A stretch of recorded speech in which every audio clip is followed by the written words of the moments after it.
With the NFL draft now behind us, what players on the New York Jets roster stand to lose out the most? Let's talk about it.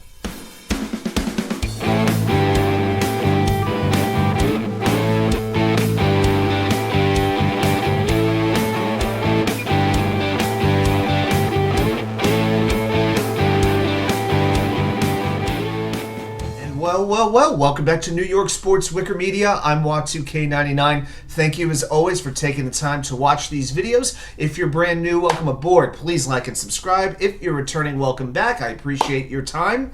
So what I want to do today is talk about a couple of New York Jets on the current roster who I think their value may be hurt after the New York Jets draft this past weekend. I'm going to talk about three players in particular who I think stand to lose out the most. And the first player I want to talk about is the center, Conor McGovern. Center was really a hole for this team with McGovern hitting the free agency market. You know, a lot of people thought that Conor McGovern would be the highest paid center coming out of free agency.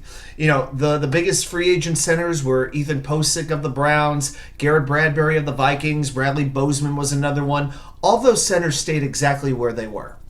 And it was very interesting as those players were all signed. You didn't hear anything about Conor McGovern. You know, him meeting with teams, there was no contract news, nothing at all. But then just a couple of days before the draft, the Jets re-signed McGovern to a $2 million contract.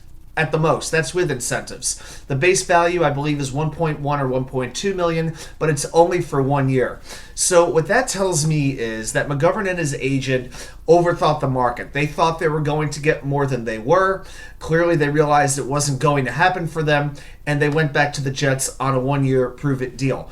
And when McGovern was asked, why did you return? He just said very simply, the people. You know, he loves being a Jet, but I think he kind of knew deep down he was an insurance policy in case the draft board did not fall the way the Jets wanted it to, because certainly the Jets were targeting center as a position of need.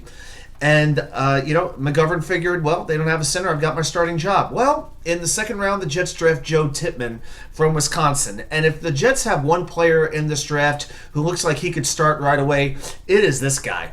You know, you don't see a whole lot of centers with his size, his strength, and his athleticism. You know, a pulling center, a center who could get off his position, run out and set up a hole for a running back is a very rare breed. And I think that the Jets, while they're probably going to call it an open competition, they are going to give Tippmann every opportunity to win the starting job. They're going to want him to win the starting job. You know, kind of like Sam Darnold against a veteran or Zach Wilson against a veteran and Geno Smith against a veteran. They'll call it a competition, but deep down you know what the brass wants to have happen.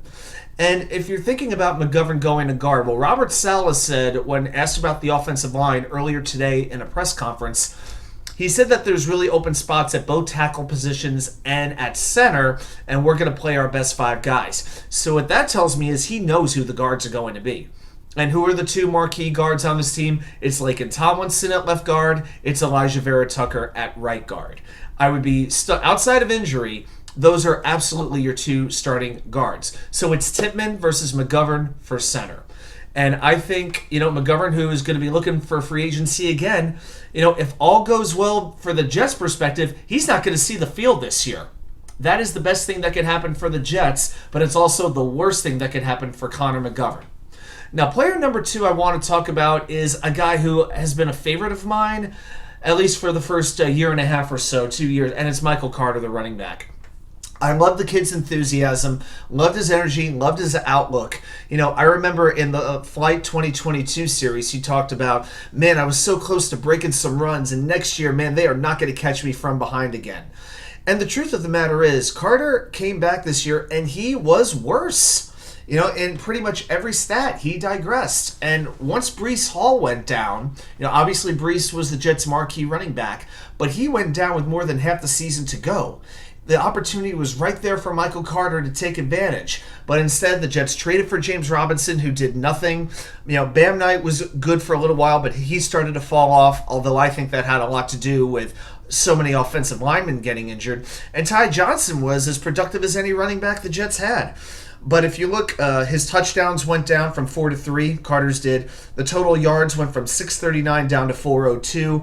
Yards per attempt went down from 4.3 to 3.5. Even attempts per game went down from 10.5 to 7.1. I feel like the coaching staff is really looking at Carter as an insurance piece at this point. They'll play him, but they don't look at him as a difference maker.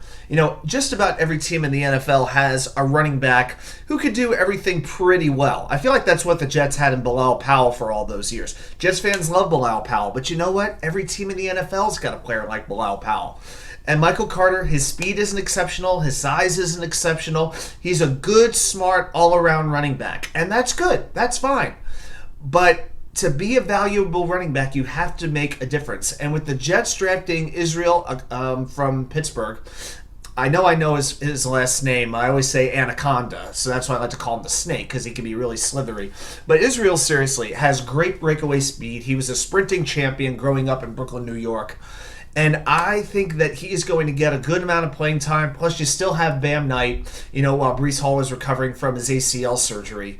So while I do think Carter is going to have an opportunity, I really think it's going to be like an even situation coming in, and Breece Hall is going to be on a pitch count for at least the first couple of weeks of the season.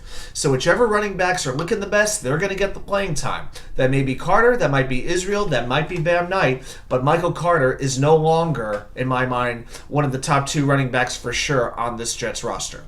And by the way, I hope by now he's finally over Elijah Moore getting traded. Just on a side note. So that's number 2. Number 3 might surprise you a little bit, but I'm going to go to the defense on this one. And for me, it's about the Jets' number 1 draft pick, Will McDonald. And I think it's going to make Bryce Huff vulnerable next year. Now, the Jets gave him a 1-year tender for about $4 million.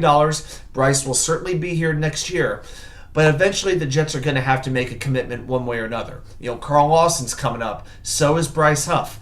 And are the Jets really committed to paying Bryce Huff? Bryce Huff is a fantastic pass rusher, but he's a very situational pass rusher. He's not going to play against the run, at least not if the Jets can help it. Bryce Huff is coming in on 3rd down and clear passing situations, like a 1st and 20, something like that. And when he plays, he's very good. But these are the types of things you're hearing about Will McDonald, winning 45% of his pass rush win rate snaps. He has an excellent ability to get to the quarterback, especially playing in wide 9. It's going to suit his skill strength very well.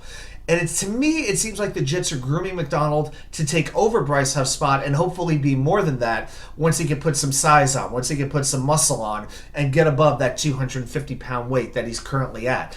Bryce Huff was an undrafted free agent acquired by the previous regime.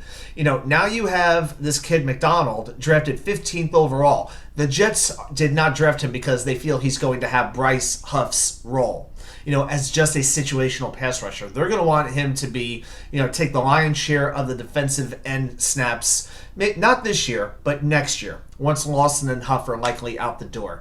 So while I do think Huff will get a good amount of playing time going forward, I think it's going to be dependent on the development of Will McDonald. So that's number 3. I would throw in one wild card. I'll give you a little bonus, and it's a tight end.